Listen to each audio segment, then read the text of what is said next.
आज मॉनसून सत्र का आखिरी दिन था।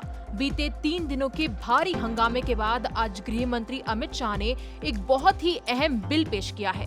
उनके द्वारा आज पार्लियामेंट में भारतीय न्याय संहिता 2023, भारतीय नागरिक सुरक्षा संहिता 2023 और भारतीय साक्ष्य अधिनियम 2023 प्रस्तावित किया गया है।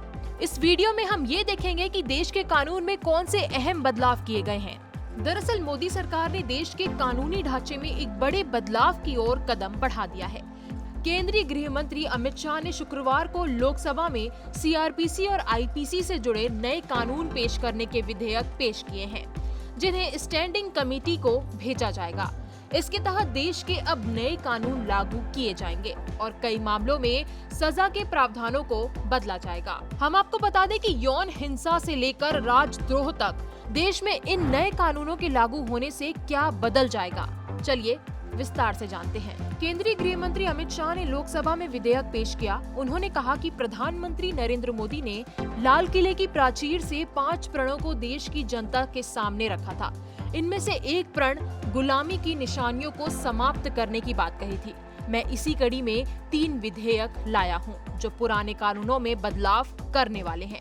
अमित शाह ने बताया कि इनमें Indian penal code 1860, criminal procedure code 1898, Indian evidence act 1872 में बने इन कानूनों को खत्म किया जा रहा है और नए कानून लाए जा रहे हैं। अब देश में भारतीय न्याय संहिता 2023, भारतीय नागरिक सुरक्षा संहिता 2023 और भारतीय साक्ष्य अधिनियम 2023 प्रस्तावित होगा।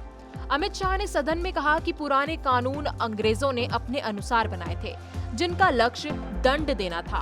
हम इन्हें बदल रहे हैं। हमारा मकसद दंड देना नहीं बल्कि न्याय देना है।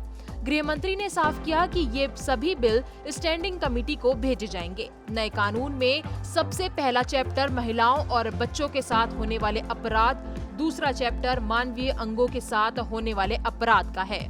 चलिए जानते हैं कि किस कानून में कितनी धाराएं होंगी। गृह मंत्री अमित शाह ने लोकसभा में जानकारी दी कि कानून से जुड़ी सभी समितियों, राज्य सरकारों, हाई कोर्ट, सुप्रीम कोर्ट, कानून यूनिवर्सिटी, सांसदों, विधायकों और जनता की ओर से इन कानूनों को बनाने के सुझाव दिए गए थे। भारतीय नागरिक सुरक्षा संहिता में अब 533 धाराएं होंगी। 160 धाराएं बदली गई हैं और 9 नई धाराएं जोड़ी गई हैं। भारतीय न्याय संहिता 2023 में 356 धाराएं होंगी। इनमें 175 धारा बदली गई है और 8 नई धारा जोड़ी गई है। भारतीय साक्ष्य अधिनियम एक्ट 2023 में 170 धाराएं होंगी और इसमें 23 धाराएं बदली गई हैं और 1 धारा नई जोड़ी गई है। अमित शाह ने कहा कि भारत के कानून में कई ऐसे शब्दों का जिक्र था जो आजादी से पहले के हैं। इनमें ब्रिटिश शासन की झलक थी, जिसे अब निरस्त कर दिया गया है। करीब 475 जगह इनका इस्तेमाल होता था, जो अब नहीं होगा। हम आपको बता दें, इस कानून के तहत 0 FIR को भी तवज्जो मिलने की बात कही गई है। अमित शाह ने कहा कि किसी भी सर्च में अब वीडियोग्राफी जरूरी होगी।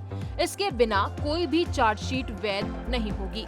हम फॉरेंसिक साइंस को मजबूत कर रहे हैं। जिस भी मामले में 7 या उससे ज्यादा साल की सजा है, उसमें फॉरेंसिक रिपोर्ट जरूरी होगी, यानी कि यहाँ पर फॉरेंसिक टीम का विजिट करना जरूरी होगा। हमने दिल्ली में सफल तरीके से लागू किया है। हमारा फोकस 2027 से पहले सभी कोर्ट को डिजिटल करने की कोशिश है। नए बिल के तहत 0 FIR को लागू करेंगे। इसके साथ ही E-FIR को जोड़ा जा रहा है। 0 FIR को 15 दिनों के अंदर अंदर संबंधित थाने में भेजना होगा। पुलिस अगर किसी भी व्यक्ति को हिरासत या गिरफ्तार करती है तो उसे लिखित में परिवार को इन्फॉर्मेशन जरूर देनी होगी। अमित शाह ने बताया कि यौन हिंसा के मामले में पीड़िता का बयान जरूरी है। पुलिस को 90 दिनों में किसी भी मामले की स्टेटस रिपोर्ट देनी होगी। अगर कोई 7 साल से ज्यादा का मामला है, तब पीड़ित का बयान लिए बिना वो मामला पुलिस वापस नहीं ले पाएगी। आरोप पत्र दायर करने के लिए जो अभी तक टालमटोल होती थी, ये अब नहीं होगी। पुलिस को अब 90 दिन में आरोप पत्र दाखिल करना होगा। अगर जरूरत होती है तो कोर्ट किसी मामले में 90 दिन से ज्यादा भी ले सकता है, यानी कुल 180 दिन के अंदर अंदर आरोप पत्र जरूरी होगा। किसी भी मामले में बहस पूरी होने के बाद 30 दिन में फैसला देना ही होगा। फैसला आने के बाद 7 दिनों में इसे ऑनलाइन उपलब्ध कराना होगा। लोकसभा में गृह मंत्री ने जानकारी दी कि घोषित अपराधी की प्रॉपर्टी अटैचमेंट भी की जाएगी। संगठित अपराध के लिए नया एक्ट जोड़ा जा रहा है। महिलाओं से जुड़े कानून में बदलाव किया गया है। अमित शाह ने बताया कि गलत पहचान बनाकर यौन संबंध बनाना अब अपराध होगा। गैंग रेप के मामले में 20 या उससे ज्यादा साल की सजा का प्रावधान है।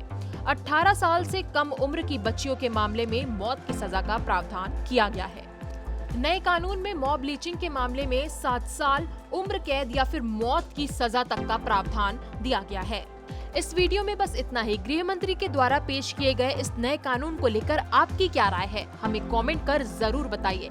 और अगर आपको हमारा ये वीडियो पसंद आया हो या आपको इससे कोई भी इंफॉर्मेशन मिली हो तो इसे जरूर शेयर करें और हमारे चैनल खबर विभाग को सब्सक्राइब करना ना भूलें।